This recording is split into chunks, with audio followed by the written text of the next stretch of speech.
أشهد أن لا إله إلا الله وحده لا شريك له وأشهد أن محمدا عبده ورسوله أما بعد فأعوذ بالله من الشيطان الرجيم بسم اللہ الرحمن الرحیم۔ جیسا کہ ابھی آپ سب نے محترم انیس احمد ندیم صاحب سے سن لیا ہے کہ خاکسار کو برکات خلافت کے موضوع پر کچھ عرض کرنا ہے۔ یہ مضمون بہت اہم ہے اور بہت وسیع ہے، اور جو مختصر سا وقت اس وقت دستیاب ہے اس میں اس کے بعض پہلوؤں کا بھی ذکر نہیں کیا جا سکتا۔ تاہم میں کوشش کروں گا کہ وقت کی رعایت سے بعض بنیادی اور اصولی باتیں آپ کی خدمت میں پیش کروں، اور اس کی روشنی میں مزید غور و فکر کے ساتھ آپ برکات خلافت کی وسعتوں میں غوطہ خور ہو سکتے ہیں اور اس کا اندازہ کر سکتے ہیں اور اس سے فیض یاب ہو سکتے ہیں۔ اس عنوان میں جو برکات خلافت کا ہے، ایک بنیادی لفظ خلافت ہے۔ میں سمجھتا ہوں کہ اگر ہم خلافت کے منصب اور مقام کو سمجھ لیں، اس کی معرفت ہمیں حاصل ہو جائے، تو پھر اس کی برکات اور لا انتہا برکات کا بھی انسان کو اندازہ ہو سکتا ہے، اور ان کو حاصل کرنے کے لیے جو ہم پر جو خلافت کے ساتھ وابستہ ہیں جو ذمہ داریاں عائد ہوتی ہیں ان کا بھی احساس ہو سکتا ہے، اور ان کے حصول کے لیے جن عملی اقدامات کی ضرورت ہے وہ بھی ہم کر سکتے ہیں۔ خلیفہ کے لفظی معنی تو جانشین کے ہیں، جو کسی دوسرے کی جگہ پہ آئے، اس کا قائم مقام ہو۔ مذہبی پہلو سے ہم اس لفظ کو قرآن مجید اور احادیث نبویہ صلی اللہ علیہ وسلم کی روشنی میں دیکھیں گے۔ اس پہلو سے یہ سمجھنا یعنی بہت ضروری ہے کہ جب ہم یعنی احمدی مسلم جب ہم خلافت کی بات کرتے ہیں تو اس سے کیا مراد ہے، کون سی خلافت، کس کی خلافت، کس قسم کی خلافت۔ تو قرآن مجید پر جب ہم غور کرتے ہیں تو ہمیں بنیادی طور پر دو قسم کی خلافتوں کا علم ہوتا ہے۔ جیسے اللہ تعالیٰ نے قرآن کریم میں حضرت آدم علیہ السلام کو خلیفہ مقرر کرنے کا ذکر فرمایا ہے، اور فرشتوں سے مخاطب ہو کر فرمایا کہ انی جاعل فی الارض خلیفہ، کہ میں زمین میں ایک خلیفہ بنانے والا ہوں۔ اب ظاہر ہے کہ اللہ کا تو قائم مقام کوئی نہیں ہو سکتا، کیونکہ خدا جسمانی وجود تو ہے نہیں، وہ تو ازل سے ابد تک ہے، اس لیے اس کے کسی وقت معدوم ہونے اور اس کے بعد کسی کے خلیفہ ہونے کا تو سوال ہی پیدا نہیں ہوتا۔ تو پھر جب آدم علیہ السلام کو اللہ تعالیٰ نے خلیفہ مقرر کرنے کا ارشاد حکم فرمایا اور ذکر فرمایا، اور اسی طرح داؤد علیہ السلام سے متعلق بھی فرمایا کہ یا داؤد انا جعلناک خلیفۃ فی الارض، تو کیا مراد تھی؟ اللہ جب کسی کو خلیفہ براہ راست مقرر فرماتے ہیں تو اس سے کیا مراد ہوتی ہے؟ تو دراصل یہ وہ خلافت ہے جب اللہ تعالیٰ بنی نوع انسان کی ہدایت اور رہنمائی کے لیے اپنے کسی برگزیدہ بندے کو اپنا نمائندہ بنا کر نبوت اور رسالت کے منصب پر سرفراز فرماتا ہے، تو اس کو خلیفہ کہا جاتا ہے، اور عموماً پھر ہم اصطلاح میں اس کو خلیفۃ اللہ کہہ دیتے ہیں، کہ یعنی یہ براہ راست خدا تعالیٰ کا منتخب کردہ انسان ہے، اور اللہ نے اسے رسالت اور نبوت کے منصب پر فائز فرمایا ہے، اور اس کا انتخاب براہ راست اللہ تعالیٰ نے خود فرمایا ہے۔ چنانچہ ہم قرآن مجید سے ہمیں معلوم ہوتا ہے کہ ایک لمبا سلسلہ اللہ تعالیٰ نے ایسے خلفاء کے مبعوث کرنے کا جاری فرمایا، اور بہت سارے انبیاء اس دنیا میں بنی نوع انسان کی ہدایت اور رہنمائی کے لیے بھیجے، اور ہر ملک اور ہر خطے میں اور ہر زمانے میں یہ انبیاء مبعوث ہوئے۔ خود نبی اکرم صلی اللہ علیہ وسلم نے یہ فرمایا کہ تم سے پہلے بنی اسرائیل کی سرداری انبیاء کے سپرد ہوتی تھی، کلما ہلاک نبی خلفہ نبی وانہ لا نبی بعدی وسیکون خلفائی، یعنی تم سے پہلے بنی اسرائیل کی سرداری انبیاء کے سپرد ہوتی تھی، جب کبھی کوئی نبی فوت ہوتا تو اس کا قائم مقام دوسرا نبی بھیج دیا جاتا، لیکن میرے بعد کوئی نبی نہیں۔ یعنی حضرت موسیٰ علیہ السلام کے بعد بھی بہت سارے رسول آئے، اللہ تعالیٰ فرماتا ہے قفینا من بعدہ برسل، لیکن وہ سارے کے سارے براہ راست اللہ تعالیٰ کی طرف سے منتخب کر کے اس منصب پر فائز کیے جاتے تھے، اور وہ نبی ہی ہوا کرتے تھے، جیسا کہ حضرت صلی اللہ علیہ وسلم نے فرمایا۔ لیکن حضور اکرم صلی اللہ علیہ وسلم نے فرمایا کہ میرے بعد اس طرح فوراً بعد اس طرح براہ راست کوئی نبی نہیں آئے گا، بلکہ میرے بعد خلفاء ہوں گے۔ چنانچہ ہم جانتے ہیں کہ حضرت صلی اللہ علیہ وسلم نے کے بعد اس طرح نبوت کی صورت میں خلافت کا سلسلہ، خلیفۃ اللہ کا سلسلہ دنیا میں نہیں بھیجا۔ اس کی وجہ یہ تھی کہ شاید پہلے انبیاء کی جو امتیں تھیں ان کی تربیت اس مقام تک نہیں ہو سکی تھی کہ ان کے ذریعے سے اللہ تعالیٰ انہیں یہ اختیار دیتا کہ وہ کسی کو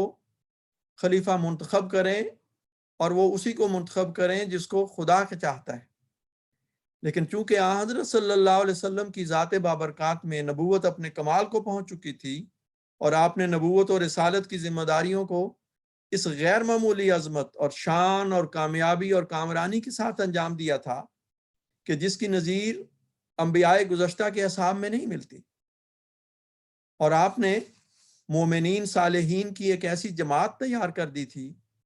کہ قرآن مجید کی متعدد آیات میں اللہ تعالیٰ نے اس بات کی گواہی دی تھی کہ خدا تعالیٰ نے ایمان اور تقوی کو ان کے دلوں میں لکھ دیا، اور فسق و فجور سے انہیں بیزار کر دیا، اور پاک اور نیک اخلاق سے وہ متصف ہو گئے، اور ایک بھاری تبدیلی ان کے اخلاق اور چلن اور روح میں واقع ہو گئی۔ چنانچہ قدوسیوں کی ایسی عظیم المرتبت جماعت کی موجودگی میں اب تمکنت دین اسلام کی مہم کو آگے بڑھانے اور سچی پاکیزگی اور حقیقی تزکیہ کے کام کو جاری رکھنے کے لیے اگر رسول اللہ صلی اللہ علیہ وسلم کی وفات کے فوراً بعد اللہ تعالیٰ کسی کو براہ راست نبوت کے مقام پر فائز فرماتا تو اس سے حضرت صلی اللہ علیہ وسلم کی شان کی تنقیص ہوتی، اور آپ کی قوت فیضان پر داغ لگتا،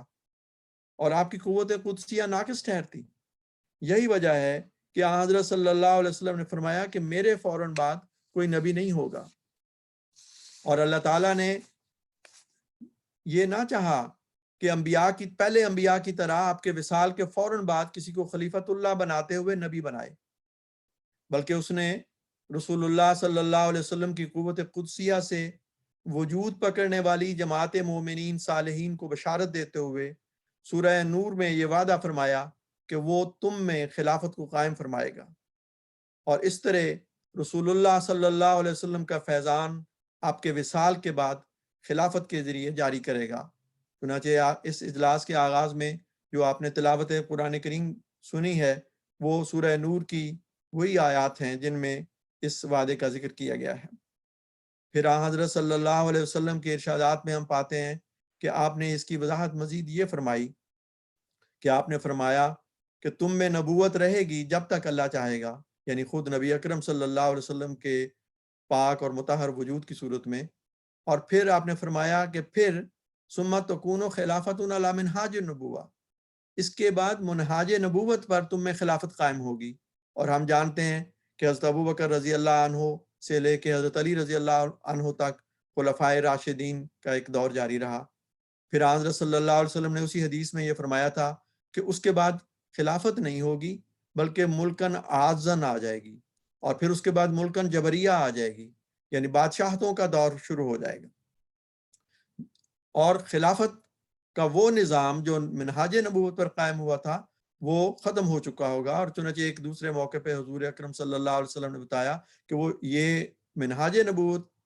پر خلافت کا جو نظام ہے وہ قریباً 30 سال تک جاری رہے گا، اور ایسا ہی ہوا۔ اس کے بعد ملوکیت کا دور آ گیا، لیکن نبی اکرم صلی اللہ علیہ وسلم نے یہ بشارت بھی دی کہ پھر ان ملوکیت کے ادوار کے بعد ثم تکون خلافت علی منہاج النبوہ، پھر منہاج نبوت پر خلافت کا قیام ہوگا۔ اور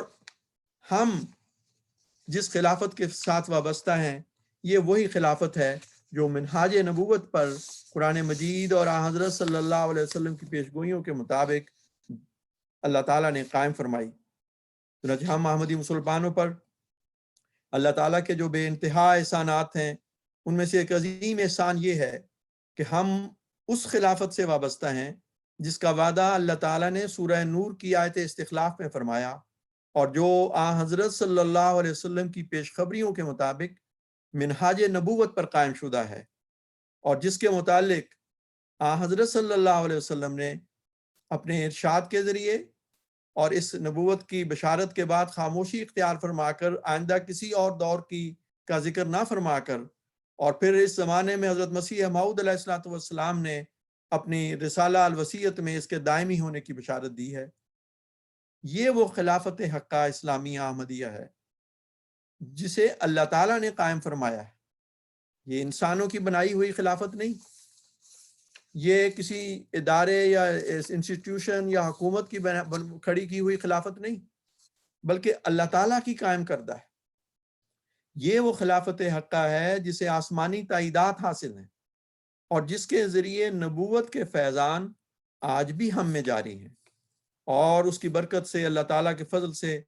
ہم اللہ تعالیٰ کی عظیم قدرتوں کے تازہ بتازہ نشانات کو دیکھتے اور ان سے اپنے ایمانوں میں تقویت حاصل کرتے ہیں۔ حقیقت یہ ہے کہ یہ خلافت ہی کی برکت ہے کہ ساری دنیا کے احمدی جو خلافت سے وابستہ ہیں، باوجود رنگوں اور نسلوں کے اختلاف کے، سبھی ایک ہی رنگ یعنی رنگ تقویٰ سے آراستہ ہیں۔ باوجود مختلف قوموں، قومیتوں اور مختلف زبانوں کے، خدا تعالیٰ کی توحید کے تابع اس طرح مومنانہ اخوت میں پروئے گئے ہیں کہ گویا ایک عیسیٰ پلائی ہوئی دیوار ہے۔ ان کی سوچ کے دھارے ایک ہی طرف بہتے ہیں، ان کے قدم ایک ہی منزل کی طرف بڑھتے ہیں۔ ان سب کا ایک امام ہے جو مؤید من اللہ ہے، جو ہر لمحہ ان کی دینی اور دنیاوی ترقی اور فلاح و بہبود کے لیے بے چین و بے قرار رہتا ہے، اور جس کی دعائیں ان کے لیے خدا تعالیٰ کے فضلوں کو کھینچ لانے کا موجب بنتی۔ یہ اسی مومنانہ وحدت اور خلافت حقہ سے وابستگی کی برکت ہی ہے کہ باوجود تھوڑے ہونے کے خدائی وعدوں کے مطابق اس جماعت کو روب کے ساتھ نصرت عطا کی گئی ہے۔ دنیا بھر میں، ہر خطے میں، ہر ملک میں ہزار ہاں نشانات ایسے موجود ہیں جو اس سلسلہ خلافت کے برحق اور مؤید من اللہ ہونے پر گواہ ہیں۔ سچے خلفاء کی یہ علامت ہے کہ انہیں خدا تعالیٰ مقرر فرماتا ہے، یعنی ان کے بنانے میں کوئی انسانی ہاتھ نہیں ہوتا، نہ وہ خود خواہش کرتے ہیں اور نہ کسی منصوبے کے ذریعے وہ خلیفہ بنتے ہیں، اور پھر خدا تعالیٰ اپنی تائیدات کے ذریعے دنیا کو دکھاتا ہے کہ یہ میرا بندہ ہے، اسے میں نے اس منصب پر فائز فرمایا ہے اور میں اس کی پشت پر کھڑا ہوں۔ وہ اس کی دعاؤں کو اعجازی طور پر شرف قبولیت بخشتا ہے، اس کے کاموں میں، اس کی سکیموں میں، اس کے پروگراموں میں برکت رکھ دیتا ہے، اور اس کی آواز میں ایک جذب و تاثیر پیدا فرماتا ہے۔ مومنین اس کی آواز پر لبیک کہتے ہیں، ان کے دلوں کا تزکیہ ہوتا ہے، اور وہ خلیفہ وقت سے علوم قرآن و حکمت سیکھتے ہیں، ان کے قلوب و اذہان کو جلا بخشی جاتی ہے۔ دین کو تمکنت صرف غیروں کے مقابل پر ہی عطا نہیں ہوتی، بلکہ خلیفہ وقت کی دعا اور توجہ اور بابرکت تعلیمی اور تربیتی پروگراموں اور دردمندانہ نصائح اور پاکیزہ صحبت کے نتیجے میں اندرونی طور پر بھی دین کی حقیقت ان وابستگان خلافت کے دلوں میں مستحکم ہوتی، اور وہ صدق اور اخلاص اور فدائیت میں ترقی کرتے اور نشو و نما پاتے ہیں، یہاں تک کہ ان میں اور غیروں میں ایک فرقان پیدا ہوتا ہے۔ وہ اپنے کریمانہ اخلاق اور اپنی عبادات اور جذبہ اطاعت اور ہمدردی بنی نوع انسان اور اخلاص اور ایثار اور انفاق فی سبیل اللہ جیسے اوصاف حسنہ کی وجہ سے دوسروں سے نمایاں اور منفرد ہو جاتے ہیں۔ ان کے خوف کو خدا تعالیٰ امن میں تبدیل فرماتا ہے اور ان کے اموال و نفوس میں بے انتہا برکتیں رکھ دیتا ہے۔ یہ اور اس قسم کی بے انتہا برکتیں ہیں جو خلافت سے وابستہ افراد کو عطا ہوتی ہیں، جن پر خلافت حقہ اسلامیہ احمدیہ سے وابستہ ہر احمدی اس اپنی ذات میں ایک عظیم الشان گواہ ہے۔ حقیقت یہ ہے جیسا کہ مسلم موعود رضی اللہ عنہ نے فرمایا، ہمارے گھر میں اس نے بھر دیا نور، ہر ایک ظلمت کو ہم سے کر دیا دور، ملایا خاک میں سب دشمنوں کو، کیا ہر مرحلے میں ہم کو منصور، ہماری فتح و نصرت دیکھ کر وہ غم و رنج و مصیبت سے ہوئے چور، ہماری رات بھی ہے نور افشاں، ہماری صبح خوش ہے شام مسرور، خدا نے ہم کو وہ جلوہ دکھایا جو موسیٰ کو دکھایا تھا سرے طور، ملے ہم کو وہ استاد و خلیفہ کہ سارے کہہ اٹھے نور علی نور، خدا نے ہم کو دی ہے کامرانی فسبحان الذی اوفى الامانی۔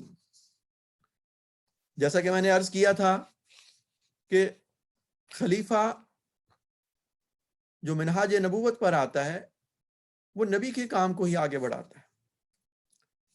نبی کا کیا کام ہوتا ہے؟ نبی کا کام بھٹکی ہوئی انسانیت کو ان کے خالق اور مالک سے ملانا ہوتا ہے۔ حضرت اقدس مسیح موعود علیہ الصلوۃ والسلام فرماتے ہیں، میرے آنے کی غرض بھی وہی مشترک غرض ہے جو سب نبیوں کی تھی، یعنی میں بتانا چاہتا ہوں کہ خدا کیا ہے، بلکہ دکھانا چاہتا ہوں اور گناہ سے بچنے کی راہ کی طرف راہبری کرتا ہوں۔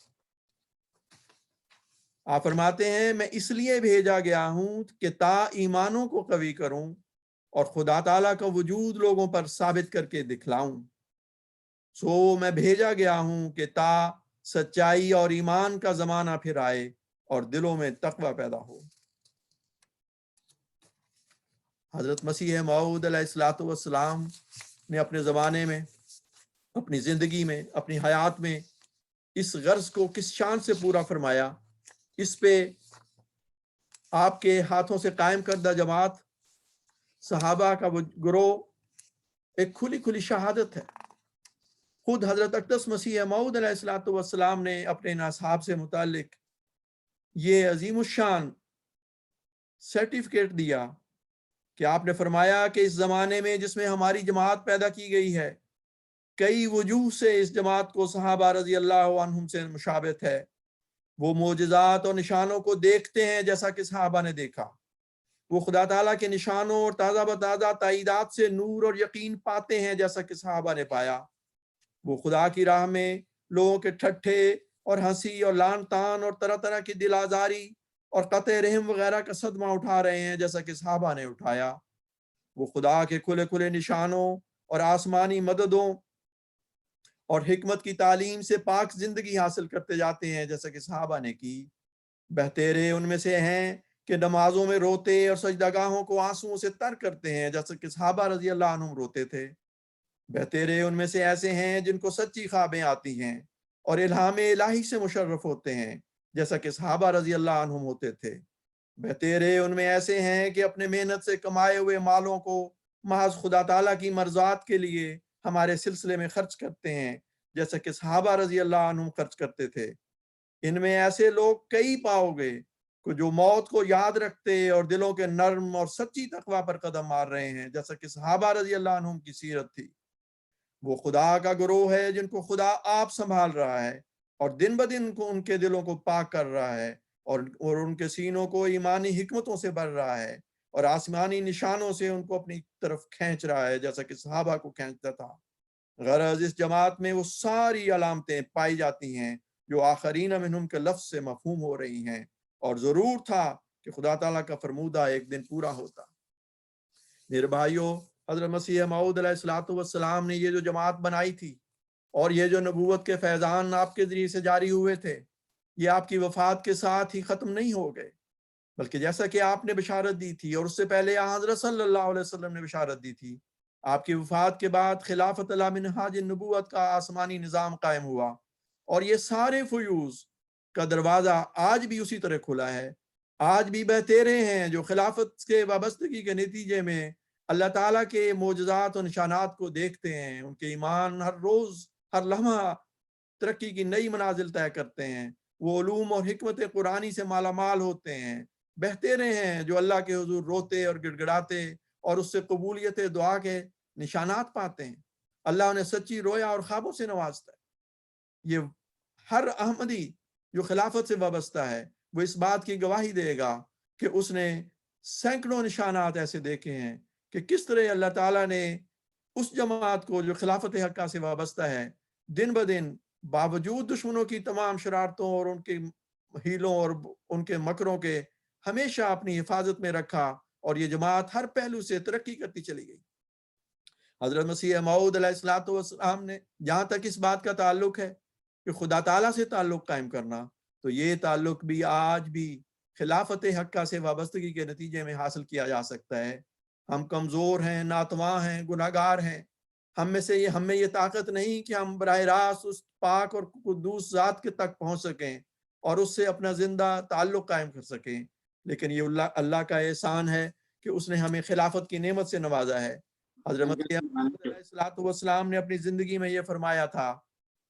جب آپ نے بیعت کے لیے جماعت کو لوگوں کو دعوت دی تو آپ نے یہ فرمایا تھا کہ مجھے حکم دیا گیا ہے کہ جو لوگ حق کے طالب ہیں